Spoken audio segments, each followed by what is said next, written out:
Hello प्यारे बच्चों, आज मैं बात कर रहा हूँ रोटेशनल का काफ़ी इंपॉर्टेंट क्वेश्चन जो कि आईआईटी 2005 में पूछा हुआ है।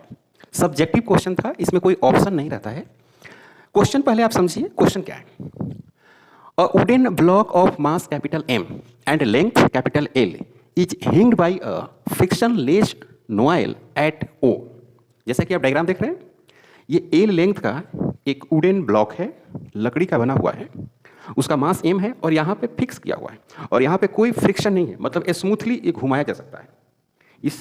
इस लकड़ी को स्मूथली इसके अबाउट घुमाया जा सकता है, इसलिए यहाँ पर कह रहा है कि फ्रिक्शन लेस है, कोई फ्रिक्शन नहीं है, कोई ऑब्जेक्शन नहीं है। Okay, a bullet of mass small m strike with a velocity v and stick to it, find angular velocity of system immediately after the collision about O।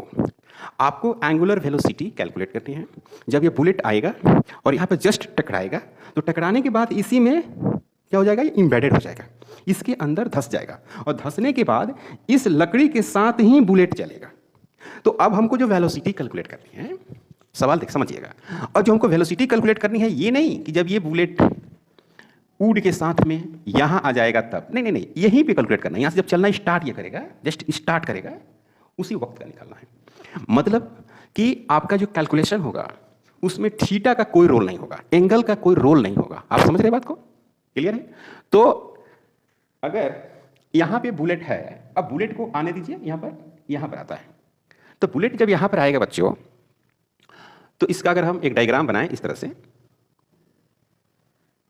अब इसी में आकर बुलेट भी है ना, इसी में बुलेट भी आकर फिट हो गया। ये मान लीजिए ये बुलेट हो गया स्मॉल m, और उस वक्त जब स्ट्राइक किया तो बुलेट की वेलोसिटी क्या है, v है। देखो भाई, इसकी वेलोसिटी क्या है, v, इसमें कोई एक्सेलरेशन नहीं है, कांस्टेंट वेलोसिटी से आ रही है। तो यहाँ पे भी, यहाँ पे भी v, यहाँ पे भी v, और फाइनली जब यहाँ टकराई उस वक्त वेलोसिटी क्या है, v। इस तरह से इस क्वेश्चन को सोचना है। अब बच्चे क्या करेंगे इस क्वेश्चन को कि बोलेंगे कि ये तो भाई क्वेश्चन आईआईटी का है तो ये काफ़ी कठिन होगा, तो चलो क्या करते हैं, इसको यहाँ उठा देते हैं, फिर ये थीटा ले लेते हैं और बहुत सारे कंपोनेंट वगैरह ब्रेक करते हैं, फिर potential energy, conservation of energy, तमाम चीज़ें यूज करते हैं। नहीं, उस तरह का ये क्वेश्चन नहीं है, काफ़ी सिंपल वे में सोचना है। जो एडवांस का सब्जेक्टिव क्वेश्चन होता है वो काफ़ी सिंपल होता है और बेसिक होता है। जिन बच्चे को 9th 10th का एक बेसिक कंसेप्ट, एक बेसिक फंडा क्लियर होगा, वहीं बच्चे 11th 12th पर जो स्टडी करेंगे वो आईआईटी एडवांस के लेवल की बातें सोच पाएंगे। ये सिर्फ टीचर को पढ़ाने से नहीं होता है। एडवांस के क्वेश्चन में बच्चे को एक माइंड अपना डेवलप करना पड़ता है कि हम कैसे एडवांस के क्वेश्चन को अटेम्प्ट करें। तो देखो भाई, मैं सोच रहा हूँ यहाँ पर कि यहाँ पर बुलेट आ गया, इसके अंदर धंस गया। ओके, यहाँ पर हिंग्स टाइप का ऐसा लगा हुआ है जिसको हमने O नाम दिया हुआ है। इसकी लंबाई को हमने रखा है L, क्वेश्चन में दिया हुआ है कि इसकी लंबाई L है और इसकी मास जो है वो M।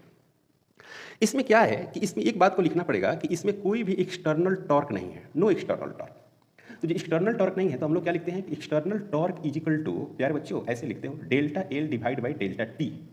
This is the length and this is change in angular momentum, both having the same symbol. This is the change in angular momentum, or this is the length of the rod. This is the length of the rod. Okay. Now external force is equal to 0. Sorry, external torque equal to 0. So delta L divided by delta T. Finally, delta L equal to 0. Finally, L final is equal to L initial. Yeah, L initial is equal to L final. Angular momentum initial equal to angular momentum final.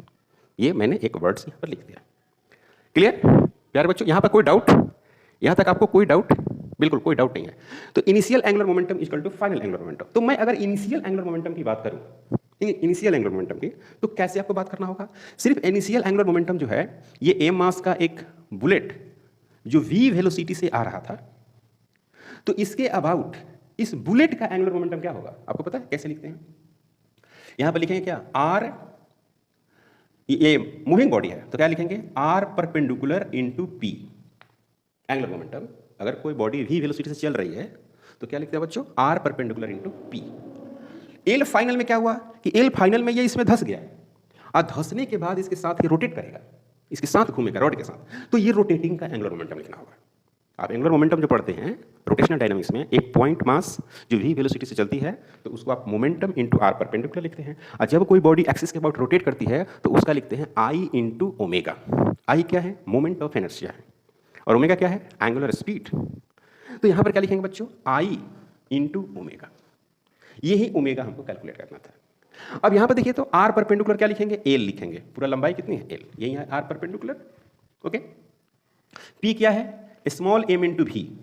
अब बच्चों के साथ एक problem आएगी sir rod को आपने लिखा ही नहीं इनिशियली, आपने रड को तो नहीं लिखा, तो रड का नहीं लिखेंगे क्योंकि रड पहले से रेस्ट में था, अभी भी रेस्ट में है, चल कौन रहा है, सिर्फ बुलेट चल रहा है। तो हमने क्या लिखा, एल इंटू एम इंटू भी। और यहाँ पर क्या लिखेंगे बच्चों, ये सिस्टम लिख देते हैं, यहाँ पर थोड़ा ज़्यादा समझ में आएगा। सिस्टम का मतलब हुआ कि मोमेंट ऑफ इनर्शिया आपको बुलेट का भी लेना है और मोमेंट ऑफ इनर्शिया किसका लेना है, ब्लॉक का भी लेना है। तो यहाँ पर ऐसे लिखिए, बुलेट प्लस ब्लॉक, सही है प्यारे बच्चों, इंटू ओमेगा, हो गया आपका आंसर। तो देखिए एम हो गया, भी हो गया, एल हो गया। यहाँ पर देखो बच्चों, बुलेट का क्या लिखेंगे, M into L square, moment of inertia ऐसे लिखते हैं, एम इंटू एल का स्क्वायर। रॉड का क्या लिखेंगे, रॉड का आपने सुना होगा कि moment of inertia M L square by 12 होता है, लेकिन यहाँ पर वन एंड फिक्स है, तो वन एंड फिक्स का मोमेंट ऑफ इनर्शिया जो होती है वो होती है प्यारे बच्चों एम एल स्क्वायर बाई 3। यहाँ पर क्या लिखेंगे, M L square divide by 3, और यहाँ पे हो गया ओमेगा। यहाँ पे देखो बच्चों क्या लिखते हैं, स्मॉल एम इंटू भी। यहाँ पर क्या करते हैं कि एल स्क्वायर कॉमन कर लेते हैं और यहाँ पर लिखते हैं 3 small M plus capital M divide by 3।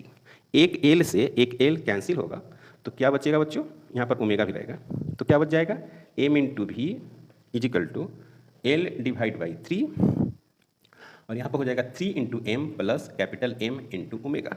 तो ओमेगा इजिकल टू होगा प्यारे बच्चों 3 एम इंटू भी divided by L, 3 small M plus capital M. This is omega, this is the answer. ये क्वेश्चन काफ़ी इंपॉर्टेंट है समझने के लिए। अगर रोटेशनल में आप इन बातों को आप जानते हैं कि एक्सटर्नल जो टॉर्क जीरो होती है, टॉर्क का मतलब घुमाने वाला, अगर घुमाने वाला कंडीशन इसमें जीरो है तो एंगुलर मोमेंटम कंजर्व रहती है। तो एंगुलर मोमेंटम दो बातें, एक रोटेटिंग बॉडी के लिए और एक ट्रांसलेटिंग बॉडी के लिए, मतलब कि वेलोसिटी के लिए, एक ओमेगा केस में। क्लियर है? चैनल पर अगर आप नए हैं प्लीज़ सब्सक्राइब करें, शेयर करें। Thank you.